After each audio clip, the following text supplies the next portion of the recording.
দুই বোন একই দিনে জন্মদিনের গিফট পেল, কিন্তু দুই বোন একসাথে একদিনে জন্মদিনের কেক কিন্তু কাটলো না। তোমরা হয়তো সবাই ভাবছো বন্ধুরা, দুজনের জন্মদিন কি তাহলে একই দিনে নয়?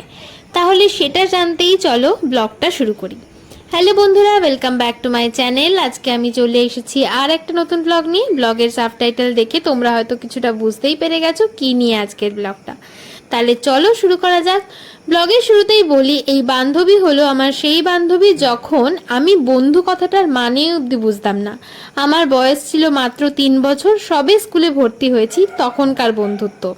আর আজও আমাদের মধ্যে সেই বন্ধুত্বটা আছে, যোগাযোগ আছে। তোমরা হয়তো শুনে অবাক হবে, কিন্তু না, এটাই সত্যি। তো যাই হোক, এখন তোমরা দেখো আমি গিফট প্যাকিংয়ের জন্য বসে পড়েছি। সন্ধ্যাবেলা আমি যাব। তো দুই বোনের জন্যই আমি মিন্ত্রা থেকে মেবলিনের লিপস্টিক অর্ডার করেছিলাম। সরি, দুই বন্ধু বললে ঠিক ভুল হবে, অ্যাকচুয়ালি 3 জনের জন্য। আমার আরেক বান্ধবীর জন্মদিন ছিল মার্চ মাসে, কিন্তু আমি তখন ছিলাম ব্যাঙ্গালোরে, তাই ওর গিফটটা দিতে পারিনি। তাই ব্যাঙ্গালোর থেকে কলকাতা আসার পরেই ওর সাথে বাড়িতে দেখা করে ওর গিফটটা দিয়ে এসেছি। সন্ধেবেলা হতেই দেখলাম হঠাৎ করেই বৃষ্টি শুরু। রেডি হতে যাব আর প্রচণ্ড বৃষ্টি শুরু। তাই রেডি হতে বেশ অনেকটা দেরিও হয়ে গেল। বান্ধবীকে ফোন করলাম, বললাম এত বৃষ্টি হচ্ছে কিভাবে যাব, হয়তো আর যেতে পারবো না।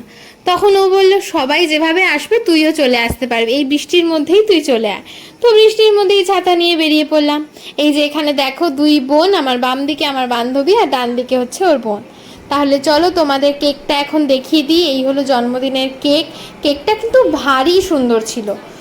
এখানে দেখো, তোমাদের কাছ থেকে দেখাই কেকটা।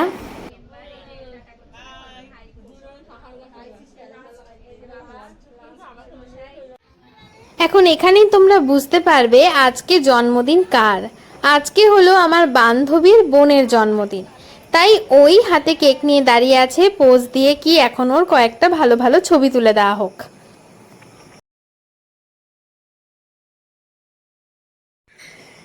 আমার বান্ধবীর জন্মদিন আজকে নয়, আরও 3 দিন পর হলো ওর জন্মদিন।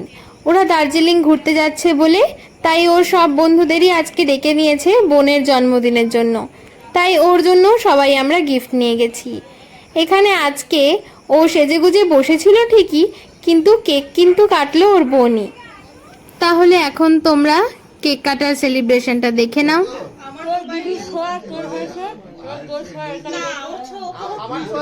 না না, আমরা ওর ছোঁয়া চাঁদে সবাই কি রেডি?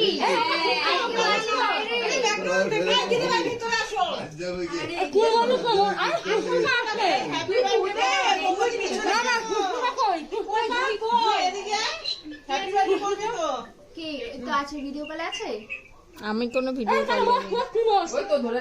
আমি আছি, তোর বন্ধুদের আছে আর সুস্মিতাদি আছে ভিডিও কলে। না, আমার এখানে কিছু নেই। তুই কাজ পুরো সরল মন। শিল্পা আছে, সবাই আছে, কি আছে? বাবা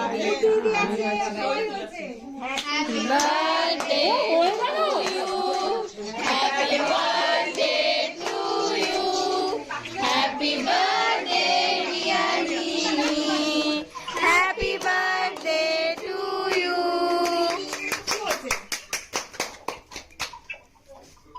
ফ্যান চালা, ফ্যান চালা, ফ্যান চালা। ভিডিও করতে পারিনি।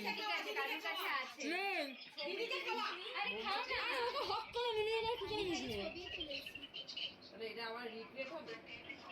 আর একজন লোক কিনে আসি না, আমি ফটো ফেকার কেন?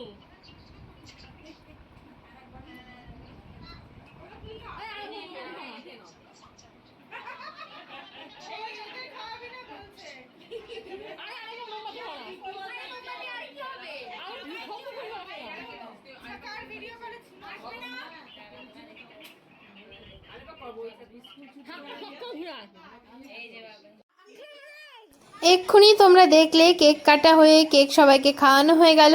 এখন আমাদের বার্থডে গার্ল আবার কেক কাটবে। এই যে মোমবাতি জ্বালানো হচ্ছে, ও আবার কেক কাটবে। কারণ অনেকে ভালো ভিডিও নিতে পারেনি, ভালো ফটো ওঠেনি, অনেকে আবার ভিডিও কলে ভালো করে দেখতেও পায়নি, তাই জন্য আবার ও মোমবাতি নিভিয়ে কেক কাটলো। একটা কেক কাটা শেষ না হতে হতেই আবার আরেকটা কেক। ওর বান্ধবীরা যারা দূরে থাকে আসতে পারেনি, তারা ওর জন্মদিনে আবার কেক পাঠিয়েও দিয়েছে, তাই ওই কেকটা এখনও কাটছে। দুটো কেকই কিন্তু খুব সুন্দর দেখতেও ছিল আর খেতেও কিন্তু খুব ভালো ছিল। যারা যারা সেদিন এই বৃষ্টির জন্য আসতে পারেনি বা আটকে পড়েছিল, তাই তাদের সবাইকেই ও কেক কাটার সময় ভিডিও কলে রেখেছিল। বৃষ্টির জন্য রাতে বাড়ি ফেরাটা একটু প্রবলেম হয়ে যাবে। অলরেডি রাত 10টা বেজে গেছে, তাই আর বেশি দেরি করা যাবে না। তাই প্রথম ব্যাচেই খেতে বসে গেলাম। যারা একটু দূরে থাকি বা যাদের একটু দূরে বাড়ি, অটো টোটো করে যেতে হবে, তারা প্রথম ব্যাচেই খেতে বসে গেলাম। রাতের মেনুতে প্রথমেই ছিল বাসন্তী পোলাও আর চিকেন কষা, আর শেষ পাতে ছিল চাটনি, পাঁপড়, রসগোল্লা আর সাথে ছিল আইসক্রিম। সবার একসাথে তোলা কিছু গ্রুপ ফটো দিয়েই আজকের ব্লগটা শেষ করছি। ভিডিওটা ভালো লাগলে অবশ্যই লাইক করে দিও আর চ্যানেলটা সাবস্ক্রাইব করতে কিন্তু ভুলো না। দেখা হবে পরের ব্লগে। আজকের মতন এইটুকুই, টাটা।